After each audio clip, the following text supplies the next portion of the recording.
So are the Hawks going to make the playoffs? Well, first thing is how good Trae Young is going to be. I mean, is there a chance that he finishes the season with 23 points a game and 10 assists, and he's one of the best shooters in the league, and he makes an all-star team and all that?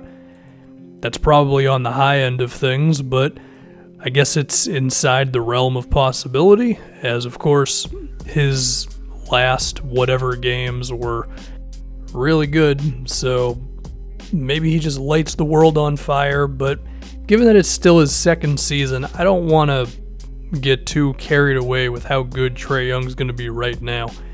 Even if, I've been on Team Trae Young from the jump. You can go find that one video I have where his percentages were terrible, and I was pretty positive about the dude even then. So my hopes for the guy are very high. But I don't know. Maybe I'm just being a little too conservative. I just don't think Trae is going to get the Hawks into the playoffs by himself or anything. We look at John Collins. I did a video on him a couple weeks ago or something like that. There's still questions about his game, his shooting, his ball handling, his defense. If his box score numbers in his second season were perhaps a little crazier than how good he actually is. Don't know, but I'm expecting us to just see some improvements from his game. I do think he can be a pretty strong all-around player. That's what he wants to be, and his athleticism would suggest that. But do I think he's going to average like 23 and 12 next year, which would be, I guess, the natural progression of his box score numbers? No, not really. I wouldn't even be shocked if it was kind of like a Blake Griffin thing, where technically Blake's numbers got worse throughout like his first 4 years, but we could see that he was getting better.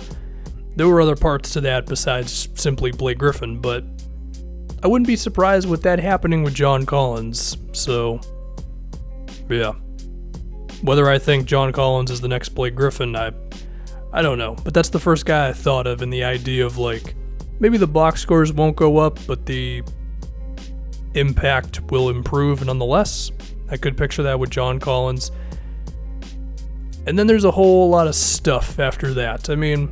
I would like to think Kevin Huerter can be this cool 16, 17, perhaps even 20 points a game scorer. Don't think it's going to happen second season. DeAndre Hunter probably can be a good multi-position defender and do enough stuff offensively.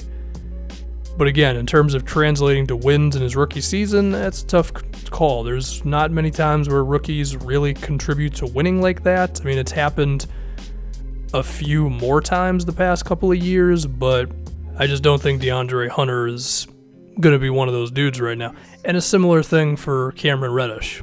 Now, I don't think either one of those guys are going to make the Hawks a lot worse either, because I think they have specific things as fallbacks. With Hunter, it's the defense. With Reddish, I'm going to say it's the shooting. I know his numbers in college were not great, but I just think he's going to do better in the NBA as a shooter.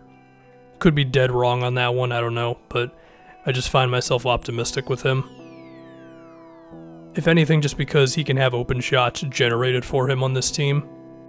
And as far as the veterans, Alex Len is a solid enough center who's getting a little better with his shooting. Could be a thing, might not be a thing. Allen Crabbe, I don't know, he's Allen Crabbe. Evan Turner could suck, but if you give him the ball a little bit more off the bench, or maybe as a starter, I don't know. He could be a dude. Chandler Parsons is here. Shout out to him. Don't really expect him to play. I don't know. This team doesn't scream playoffs to me. It definitely seems like they'll improve on their 29 wins, and maybe they could creep up to like 36, 37 or so. But I feel like for them to get that extra little jump into like low 40s, I think it would have to come from either Trae Young just really going nuts, or everybody just having quite a jump. And by that I mean basically Huerter and Collins, and then Cam and Hunter just being really like impact rookies. So I do find myself on the no when it comes to Atlanta making the playoffs. But they're definitely going to be a fun team. They're probably going to be one of my League Pass teams. And to be honest, that's kind of all I've got, but I want to stretch this to at least after 6 minutes, so how about I dedicate a minute to Jabari Parker, who I do think they're taking a little bit of a risk on. Not a risk, I mean, I guess maybe you lose an extra game or two by giving Jabari a chance, I don't know. But imagine if Jabari actually works out for these guys and he's another offensive option. That would be pretty cool. I think Hunter's defensive potential is definitely higher than Jabari's, and I think Cam's is as well. If anything, just because Jabari has proven that defensively he either doesn't have a clue or doesn't care. I mean, the dude flat out said he doesn't care.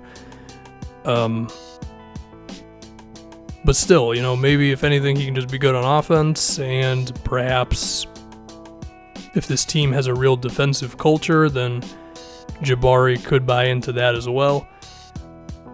Should I do a whole video on Jabari Parker on the Hawks? I don't really want to, but perhaps I could. So yeah, Atlanta Hawks for you. Don't think they'll make the playoffs, but I think they'll definitely improve on their 29 wins, and maybe 2 years from now, that could be when they're really in the postseason. I don't know. The way the NBA changes year to year, I mean, we have no idea what this is all going to look like in 2 seasons, but as far as this year is concerned for the Hawks, should be a pretty good time.